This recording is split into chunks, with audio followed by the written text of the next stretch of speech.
छावनी परिषद द्वारा जनसंवाद कार्यक्रम का आयोजन किया गया। छावनी परिषद नसीराबाद द्वारा सोमवार को स्वच्छता ही सेवक कार्यक्रम के तहत छावनी के नागरिकों की समस्याओं के समाधान के लिए जनसंवाद छावनी प्रशासन आपके द्वारा एक नई पहल की शुरुआत की गई है। डॉक्टर नीतीश गुप्ता, मुख्य अधिशासी अधिकारी, छावनी परिषद नसीराबाद के द्वारा वार्ड नंबर 2-3 में स्थित अनाज मंडी में जनसंवाद कार्यक्रम का आयोजन किया गया। इस कार्यक्रम के आयोजन में वार्ड संख्या 2 व 3 के सभी वरिष्ठ नागरिक, महिलाएं, युवाओं द्वारा बढ़ चढ़कर भाग लिया और वार्ड की प्रमुख समस्याएं जो सिर्फ व्यक्तिगत न होकर सामूहिक समस्याओं को सुनकर विचार किया और समस्याओं का निस्तारण हल करने हेतु नियमित समय बताया गया। वार्डवासियों के द्वारा वार्ड से संबंधित समस्याएं जैसे कि नाली, फर्शी, सड़क, स्ट्रीट लाइट, पाइपलाइन, गंदे पानी की समस्या, अतिक्रमण, यूरिनल, सार्वजनिक शौचालय आदि समस्याओं को डॉक्टर नीतीश गुप्ता मुख्य अधिशासी अधिकारी के समक्ष रखा गया और मुख्य अधिशासी अधिकारी द्वारा शीघ्र समाधान हेतु छावनी परिषद के कर्मचारियों को जनसंवाद में ही समाधान करने हेतु तुरंत आदेश दिया। इस कार्यक्रम को सफल बनाने के लिए मुख्य अधिशासी अधिकारी के द्वारा कमेटी बनाई गई, जिनमें छावनी परिषद के मनोनीत सदस्य सुशील गदिया, पूर्व पार्षद रोहिंताश व वार्ड के गणमान्य व्यक्ति महेश बबानी, थावरदास मार्टिन, अजय गौड़, योगेश परिहार, नवाब कुरैशी आदि उपस्थित थे। जनसंवाद कार्यक्रम के पश्चात मुख्य अधिशासी अधिकारी स्वयं वार्ड 2 एवं 3 का ग्राउंड स्तर पर उतरकर समस्याओं को जानने के लिए वार्ड के गणमान्य व्यक्तियों के साथ गली प्रत्येक मोहल्ले में जाकर समस्याओं को देखा और कर्मचारियों को तुरंत आदेश दिया समस्याओं का समाधान करें।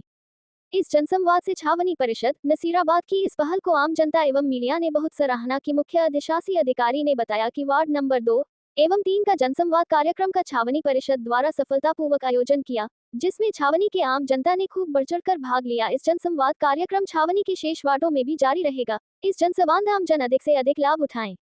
से ही अपने कर्मचारियों को कह रहा था कि आप प्रोग्राम की तैयारी रखें, कुछ भी हो जाए इस प्रोग्राम को करा जाए। अभी भी मैं 103 बुखार से आ रहा था तो मेरे साथ वाले ड्राइवर कह रहे थे सर क्या करना है। मैंने कहा प्रोग्राम तो होगा, हमने लोगों को समय दिया है तो प्रोग्राम उसी डेट, उसी समय, उसी तहत डेट पे करा जाए। तो जनसंवाद अपने आप में भासड़ कैंटोनमेंट में पहली बार किसी कैंटोनमेंट में हो रहा है कि छावनी परिषद आपके द्वारा ऐसी एक यूनिक मुहिम चलाई जा रही है। मैं आपको इसका बताना चाह रहा हूं कि ये क्यों करा गया है, इसके क्या कारण है। छावनी परिषद का पिछले 2 साल से इलेक्शन नहीं हो पाया है। सीईओ साहब का बहुत बहुत धन्यवाद देना चाहूंगा। आज तक देखा था प्यासे को ही कुएं के पास जाना पड़ता है, ये पहली बार हो रहा है कि कुआं प्यासे के पास में आया है। तो इनको आप सभी की तरफ से और मेरी तरफ से बहुत बहुत धन्यवाद। मैं यहाँ प्रतिनिधित्व तो वार्ड नंबर 2 का करता हूँ, पर कहीं ना कहीं मैं अपने आप को पूरे शहर का ही समझता हूँ। उसी संदर्भ में मेरे नाम के आगे मुझे नगर सेवक लगाने में भी बहुत आनंद की अनुभूति होती है। सर्वप्रथम कहना चाहूँगा सर, जिस तरीके से आपकी कार्यशैली है, आप स्वयं चल करके आए हैं यहाँ हम सबके बीच में। इन बिटवीन जब कभी कोई, जैसे थोड़ी देर पहले अभी बहन शारदा ने बोला था वहाँ ये आए थे, भले उस बात को 2 साल हो गए कि वहाँ इनको प्रॉपर रिस्पॉन्स नहीं मिला, तो उसके लिए हम बेस्ट कर सकते हैं, पूरे शहर के हित में होगा, हम वहाँ पे गेट में घुसने से पहले ही एक हेल्प डेस्क बनाए। उस हेल्प डेस्क पे मे आई हेल्प यू नहीं, yes I can help you लिखा हुआ होना चाहिए, जो कि आपकी सोच है। सेकंड में चाहूँगा सर, असेसमेंट प्रक्रिया जो कि पिछले हर 3 साल में होती आई है, तो टीआरएस महोदय बता सकेंगे या कौन क्या किए वापस से कब से स्टार्ट होगी, क्योंकि कई मकानों के टैक्सेस कम ज़्यादा है और कईयों में पार्ट पोजीशन है, कई काफ़ी संशोधन है। तीसरा पॉइंट मैं कहना चाहूँगा, एक ट्रांसपेरेंसी होनी चाहिए, जो कि बार बार मैं कह रहा हूँ कि आपकी कार्यशैली को देखते हुए बहुत पसंद आती है, स्पेशली आपकी ट्रांसपेरेंसी।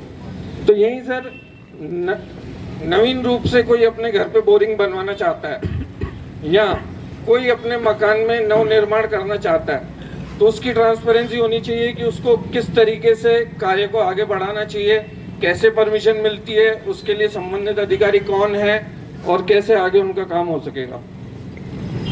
हम यहाँ सभी कह रहे हैं मेरे यहाँ पानी नहीं आ रहा है, मेरे यहाँ पानी नहीं आ रहा है, मेरे यहाँ पानी नहीं आ रहा है, पर पानी की गुणवत्ता की कोई बात नहीं कर रहा है। पानी ना केवल पानी चाहिए, हमारा अधिकार है कि हमें शुद्ध पानी चाहिए। तो निवेदन रहेगा मंथली, वीकली या ट्वाइस वीक, जैसा भी हो सके, अच्छे से अच्छा हो सके, पानी के सैंपल्स लिए जाएं और उसे लैब से पास करवाया जाए, ताकि एक शुद्ध जल पब्लिक को मिल सके। और यह पानी जहां से सप्लाई होता है वहां से नहीं, पब्लिक टैप से लिया जाए, घर पहुंच करके वहां से पानी का नमूना लिया जाए। एक जहां कैंट उनमें स्थिति ये हो रही है सर, कई जगह समन्वय का अभाव आ रहा है सर। तो सर नगर पालिका वाले कई जगह ऐसी सर, 2 जगह ऑकवर्ड स्थिति हो गई, या तो काम को रोकना पड़ा, कैंटोनमेंट ने भी उसको डिनाई किया कि हमने हमारे से परमिट नहीं लिया है। तो सर उनसे या तो आप कहिए कि सर वार्ड वाइज आपका हमें प्लान दें। वो सर एकदम वो मोहम्मद बिन तुगलक है ना सर, वो चल रहा है पीछे आगे रोड चल रही है, वो वाली कहानी हो रही है सर। जहाँ रियली आवश्यकता है सर वो वहाँ आ नहीं रहे सर। और आप अगर सर उनको थोड़ा इंसिस्ट करके सर कहेंगे कि हमारे को ये हमारा प्लान है, इस वार्ड में आप यहाँ इस जगह पैसे लगाइए, इस जगह ब्लॉक्स लगाइए, यहाँ इनकी आवश्यकता है, यहाँ पब्लिक को ज़्यादा चाहिए। तो सर एक जो बार बार सवाल उठ रहा है ना कि मेरे घर के आगे नहीं लगा, मेरे घर के पीछे नहीं लगा, सर आप जो काम करा रहे हैं उसमें कोई दिक्कत नहीं आ रही है। पर सर जो नगर पालिका के माध्यम से भी एक ट्रेंड चल रहा है सर, काम रुकना नहीं चाहिए। पर सर मेरा एक निवेदन है कि वो अपना एक प्लान आपको दे दें सर, कि हम इस वार्ड में अमुक जगह काम कराना चाहेंगे। सर हमारे वार्ड में डिग्गी है सर, जल जीवन मिशन में उसका काम हुआ था सर, अच्छा काम हुआ था सर। पर प्रॉब्लम ये आई थी कि वो कुछ चीज़ें सर प्रकृति की बनाई हुई है, उसको हम कभी कभी कोशिश करते हैं कि हम उसके अनुरूप रिजल्ट देने की कोशिश की, तो हम उसको कर नहीं पाए। मैं उस प्रयास को कहीं गलत नहीं मानता हूँ, क्योंकि पहले बिल्कुल झाड़ जंगाड़ था, बड़ी स्थितियाँ खराब थी, पीछे न्यूसेंस चलती थी सर, मेरा तो घर है, उन सब से हमें मुक्ति मिली थी सर। पर सर हुआ ये कि वो उसका कुछ पार्ट ढह गया, और वो आज सिक्योरिटी पॉइंट ऑफ से गड़बड़ हो रही है सर। तो उस चीज़ को सर अगर हम जो रेक्टिफाई हो सकता हो सर, क्योंकि अगर हम बार बार रिपीट करेंगे और वही गलती अगर हमसे हुई तो शायद गड़बड़ हो जाएगी सर।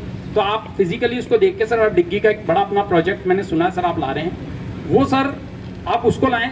एक सर डिग्गी के बाहर जो चौपाटी डेवलप हुआ है सर ऑटोमेटिक, सर रात के टाइम स्थितियाँ ये हो जाती है सर, वो ठेले लग जाते हैं और उधर से ट्रेलर्स वगैरह गाड़ियाँ वगैरह आती हैं सर स्पीड से, और सर वो चौराहा एक बड़ा बिजी चौराहा बन रहा है सर, और जगह बिल्कुल रहती नहीं है सर। या तो सर उनके लक्ष्मी टॉकीज के पास एक जगह खाली पड़ी है सर, वो सर स्पेस अपने आप में बहुत फार सफिशिएंट है। हम बैक साइड में अगर वहाँ ठेलों को लगा दे हैं